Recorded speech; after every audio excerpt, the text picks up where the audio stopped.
ETF index mutual funds నేర్చుకుని stock మార్కెట్లో రాణించాలనుకుంటున్నారా? వెంటనే ఈ నెంబర్కి కాల్ చేయండి. Hello guys, welcome back to our channel. ఈరోజు మనతో ఉన్నారు స్టాక్ మార్కెట్ అనలిస్ట్ సుందరం రెడ్డి గారు. ముఖ్యంగా టుడేస్ జనరేషన్లో ఉన్న ఎంప్లాయ్మెంట్ అండ్ ముఖ్యంగా ఐటీ వ్యవస్థ ఒక 4 years పాటు కష్టపడి ఇంజనీరింగ్ డిగ్రీ తీసుకొని కేవలం 10,000కి 20,000కి జాబ్ చేయాల్సిన సిచ్యువేషన్స్ ఎందుకు క్రియేట్ అవుతున్నాయి, వీటి నుంచి మనం ఎలా బయటపడాలి, ఇలాంటి విషయాలను తెలుసుకుందాం. నమస్కారం సార్. నమస్తే.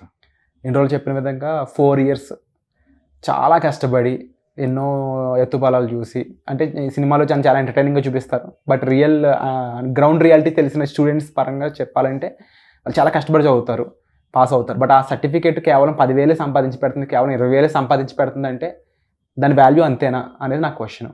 రీసెంట్గా కాగ్నిజెంట్ అనే ఒక ఎంఎన్సీ కంపెనీలో ఇంకా 2.5 lakh package per NM provide చేస్తున్నారంట. ఇలాంటి సిచ్యువేషన్స్ ఎందుకు వస్తున్నాయి? ఇండియన్ గవర్నమెంట్ కానీ లేకపోతే దీని పట్ల ఎవరు యాక్షన్ తీసుకునే స్కోపు ఎక్కడ లేదు. అలాంటి సిచ్యువేషన్స్ కానీ అలాంటి రూల్స్ అండ్ రెగ్యులేషన్స్ కానీ లేవు. But what about students, what about younger generation, వాళ్ళ పరిస్థితి ఏంటి? వాళ్ళు ఎటువంటి విధంగా ఫైనాన్షియల్గా ఎడ్యుకేట్ అవ్వాలంటారు? మీరంటే కరెక్ట్ అండి. పల్లెటూరులో ఒకరోజు పనికి వెళ్తే 500 రూపాయలు వచ్చి ఈ రోజుల్లో, అంటే నెలకి 15,000 రూపాయలు పల్లెటూరులోనే వస్తున్నాయి ఈ రోజుల్లో.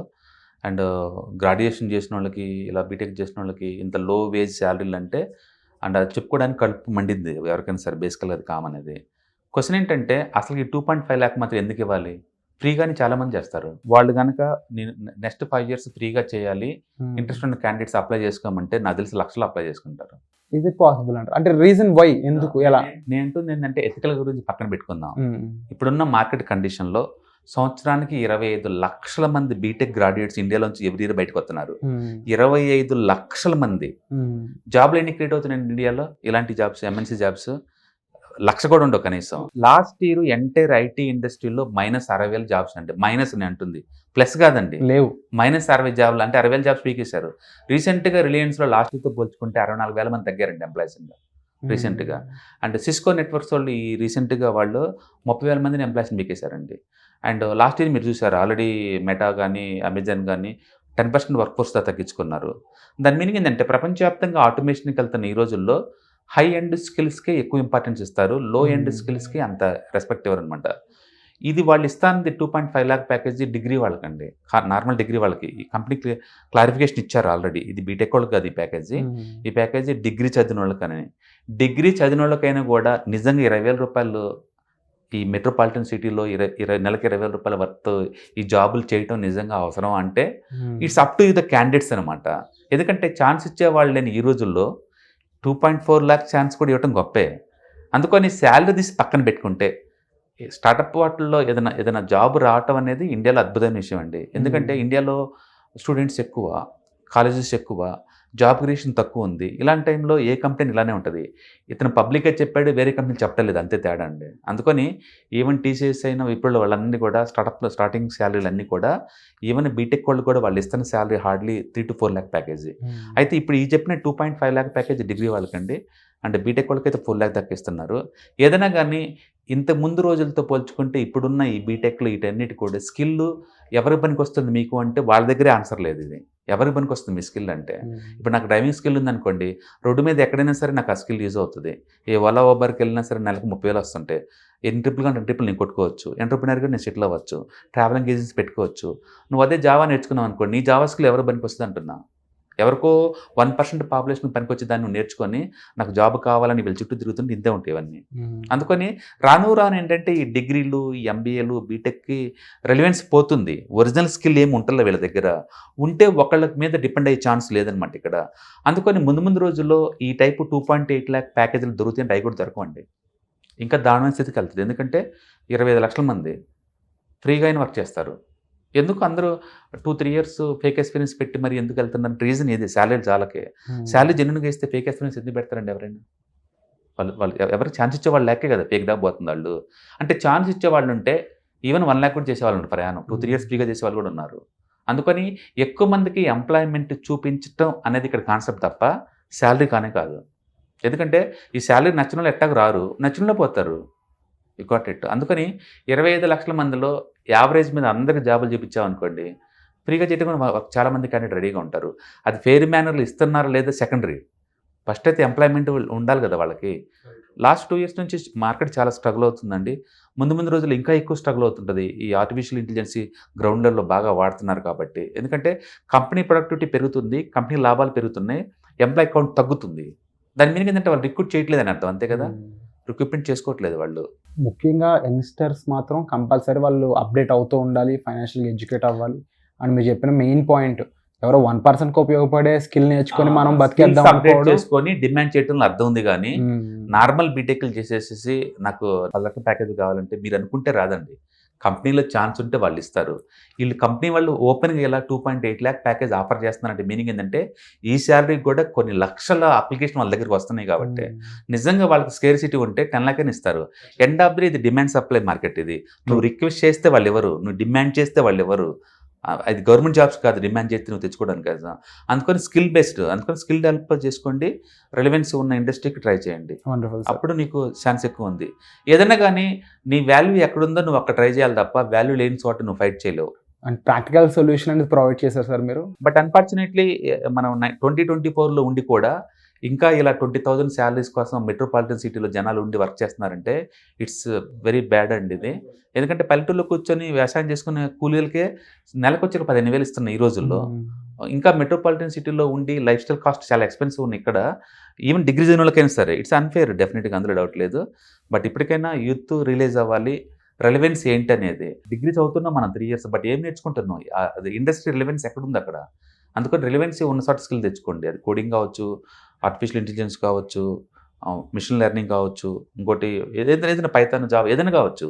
But it should be relevance ఉండాలి, సంథింగ్ యూనిక్నెస్ ఉండాలి మీ దగ్గర స్కిల్లో. ఉంటేనే డిమాండ్ చేసే రైట్ నీకుంటుంది. ఓకే, ఇండస్ట్రీ రిక్వైర్మెంట్ లేకుండా నువ్వు డిమాండ్ చేయలేవు, 2 lakhs శాలరీ చాలా ఇవ్వలేవు. ఈవెన్ గవర్నమెంట్ కూడా ఈవెన్ 10 years నుంచి రైల్వే ఏం రిక్రూట్ చేస్తున్నారండి వాళ్ళు. అచ్చం గవర్నమెంట్ మీద డిపెండ్ అయ్యి లేదా అవుట్డేటెడ్ సిలబస్ మీద డిపెండ్ చేయకూడదు. ఇండియాలో ఉన్న ఇప్పుడున్న సిలబస్ మనం చూసుకుంటే బీటెక్లు కావచ్చు, ఈవెన్ డిగ్రీ కావచ్చు, అన్నీ అవుట్డేటెడ్ సిలబస్లు. ఎక్కడ ఉంది రెలవెన్స్ అన్నీ. స్కూల్స్ జానీ ఎస్పాపాయ్ చదువుకోవడం స్కూల్ పోవడం అవసరం ఏంటంటే యూట్యూబ్లో ఆన్ చేస్తే అందుకన్నా ప్రొనౌన్సియేషన్ క్లియర్గా ఉన్న వీడియోస్ వస్తాను. ఈ రోజుల్లో you have to redefine everything అనమాట. ఇప్పుడు కాదండి, ముందు రోజుల్లో ఇంకొక 10 years దాటితే సినిమా ఆగపడుద్ది. ఇండియాలో అన్ఎంప్లాయ్మెంట్కి సినిమా ఆగపడుద్ది. ఎందుకంటే రాను ఆర్టిఫిషియల్ ఇంటెలిజెన్స్ ఇంకా ఎక్కువ అవుతుంటుంది, ఆటోమేషన్ ఇంకా ప్రాసెస్ ఎక్కువ అవుతూ ఉంటే కంపెనీస్ వాళ్ళు రిక్రూట్మెంట్ చేసుకుంటే ఇంకా తగ్గుతూ ఉంటుంది, జనాభా ఇంకా పెరుగుతూ ఉంటుంది, ఎడ్యుకేషన్ బయటకు అయ్యే వాళ్ళు ఎక్కువ అవుతూ ఉంటారు. ఇంతమందికి జాబ్ చూపించేంత స్కోప్ లేదండి. రీసెంట్గా వరల్డ్ బ్యాంక్ ఆమె గీతా గారు చెప్పారు, వాళ్ళు ఇండియాకి 6 కోట్ల జాబ్స్ కావాలి అర్జెంటుగా. అండ్ నెక్స్ట్ కపుల్ ఆఫ్ ఇయర్స్లో ఆల్మోస్ట్ వాళ్ళు 18 crores ఏమో జాబ్స్ ఎక్స్పెక్ట్ చేస్తున్నారు. ఎక్కడున్నాయండి జాబ్స్? ఎక్కడున్నాయి జాబ్స్? ఒక ప్రైవేట్ ఇండస్ట్రీ క్రియేట్ చేస్తే తప్ప జాబ్స్ ఎక్కడ ఉన్నాయండి? సో కొత్త బిజినెస్ అనేది పుట్టుకొస్తే తప్ప వీళ్ళకి ఆప్షన్ అనేది లేదు అంటారు. అది అందుకోరిందంటే మన ఎడ్యుకేషన్ అయితే స్కిల్ ఓరియంటెడ్ అయి ఉండాలా. ఆ స్కిల్ ఇమ్మీడియట్గా సొసైటీకి ఉపయోగపడేలాగా ఉండాలి, ఎవరికో కాదు. నీకు అంటే ఎంటర్‌ప్రెన్యూర్‌షిప్ పెంచేలాగా ఉండాలి ఆ స్కిల్స్. ఎప్పుడైనా వాళ్ళకి ఏదో పనికొచ్చేలా, ఇండస్ట్రీ పనికొచ్చేలాగా ఉండదు. ఎంబీఏ 4 years అవుతాడు, ఒక పెన్ను అమ్మేసి రమ్మంటే వాళ్ళు అమ్మలేడు బయటకు వెళ్ళి. అమ్మలేనప్పుడు ఆ ఎంబీఏ ఎందుకు, పర్పస్ ఏంటి ఇంకా? ఓకే, ఇప్పుడు ఎంబీఏ ఫినాన్స్ అంటాడు, బ్యాలెన్స్ షీట్ రీడ్ చేయడు. రీడ్ చేయలేనప్పుడు ఎంబీఏ ఎందుకు? 3 years కోర్స్ అవి ఏం చేసుకోవడానికి. బీటెక్ అంటాడు, జావా అమీర్పేట వచ్చి నేర్చుకుంటాడు. 4 years ఏం చేశారు బీటెక్లో? అంటే బ్యాక్గ్రౌండ్ ఈ పర్పస్ ఏంటంటున్నాను అంటుంది అది. అందుకని ఇవాళ రేపట్లో పైథాన్ 1 monthలో నేర్చుకోవచ్చు. Anybody can learn that one. దానికి బీటెక్లు ఎందుకండి? నేను పైథాన్లో కోడ్ చేద్దాం అనుకుంటే బీటెక్ అవసరం లేదు. అందుకని ఎనీబడి క్యాన్ లెర్న్ ఎనీథింగ్ ఇక్కడ. అలాంటప్పుడు రిలవెన్స్ పోతుంది మీకు. పోతున్నప్పుడు ఇలాంటి కంపెనీస్ ఇలానే ఆఫర్ చేస్తున్నారు అక్కడ. అందుకని ఎడ్యుకేషన్ సిస్టమ్ మారాలి. అండ్ అలాగే ఎంప్లాయీ కూడా, వీళ్ళు కూడా సోషల్ రెస్పాన్సిబిలిటీ ఉంది. ఇంత లో శాలరీకి డిగ్రీ చదివినా సరే ఈవెన్ వాళ్ళని కూడా ఇన్స్టాల్ చేయడం వెళ్ళి నథింగ్ బట్. ఇంత లో శాలరీ మీద మెట్రోపాలిటన్ సిటీలో ఉండి జాబ్ కాదు. ఇదైతే రూరల్ ఇండియాలో ఉండే ఈ శాలరీ ఆఫర్ చేయడం అర్థం ఉంది. బట్ మెట్రోపాలిటన్ సిటీలో కూర్చొని ఇయర్లీ ప్యాకేజ్ 2 lakhs అని చేయటం కూడా ఇదే. బట్ సొసైటీలో అలానే ఉందండి ఇలా రేపట్లో. ముందు రోజులు ఇంకా చాలా పెయిన్ భరించాల్సి వచ్చింది. కాబట్టి మనం ఇప్పుడు రీడిఫైన్ అవుతున్నాం మొత్తం ప్రతిదీ. అంటే ఇది హార్ష్ ట్రూత్ సార్, ఇది రియాలిటీ. అంటే ఎంత ఇబ్బందిగా ఉన్నా ఎంత చేదుగా ఉన్నా నమ్మాల్సిన నిజం ఇది. వరస్ట్ ఏంటంటే టీసీఎస్ అండి, ఇండియాస్ #1 ఐటీ కంపెనీ. మన సీఏ వాళ్ళ రిక్రూట్మెంట్కి వెళ్ళింది, అది 7 lakh ప్యాకేజ్ అండి. 7 lakh ప్యాకేజ్. మావాడు ఇంట్లోకి వచ్చి 7 lakhs సంపాదించుకుంటున్నాడు ట్రేడింగ్ మీద. ఎస్ఎస్సీఏ, మావాడు కూడా సేమ్ ఇది రెలవెంట్లో ఉన్నాడు. ఎస్ఎస్సీఏ ఇంట్లో కూర్చొని సంపాదించుకుంటున్నాడు. జాబ్ ఎందుకండి? వాడు క్యాంపస్ రిక్రూట్మెంట్కి వెళ్ళి 7 lakh ఆఫర్ చేస్తున్నారంటే ఏమనుకోవాలండి దాన్ని? టీసీఎస్ చిన్న కంపెనీస్ కాదండి, ఇది అన్నోన్ కంపెనీ అంటే అర్థం ఉంది. వాడు వెళ్ళింది క్యాంపస్ రిక్రూట్మెంట్, చిన్నటికి కాదు. అక్కడ ఇవ్వాల్సిన గ్రేట్ శాలరీని 7 లక్షలు సీఏకి రికమెండ్ చేస్తున్నాడు. అది ఎప్పుడో 10 years బ్యాక్ సీఏ కొన్ని శాలరీలు అండి ఎంఎన్సీ కంపెనీలో. 10 years ఎక్కడ ఇప్పుడెక్కడ.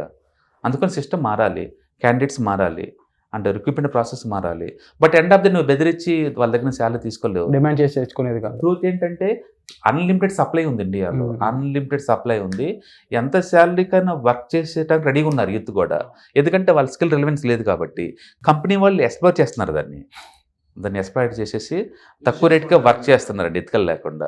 చేసేది ఏం లేదు. మనం ఐ థింక్ అది కంపెనీకి దగ్గర అంటే కూడా ఎవరైతే ఇండివిజువల్ ఉన్నారో ఆ ఇండివిజువల్ దగ్గర నుంచి ఆ సొల్యూషన్ మొదలవ్వాలి. సో మీరు చెప్పిన పాయింట్ అందుకని మనం ఒక ఆర్గనైజేషన్ గురించి మాట్లాడాల్సిన అవసరం లేదు, ఒక టీచర్స్ గురించి మాట్లాడతాం. ఎంటైర్ సొసైటీలో అన్ని కంపెనీస్ ఈ స్టూడెంట్ని ఎక్స్ప్లాయిట్ చేయడానికి రెడీ అవుతున్నాయి. అందుకని మీరు కొంచెం రిలవెంట్ స్కిల్ డెవలప్ చేసుకొని దాన్ని పోవడం చాలా అవసరం. సో ఈ చేంజ్ అనేది ఇండివిజువల్ దగ్గర నుంచి మొదలవ్వాలి నేను మనస్ఫూర్తిగా కోరుకుంటున్నాను sir. Thank you so much.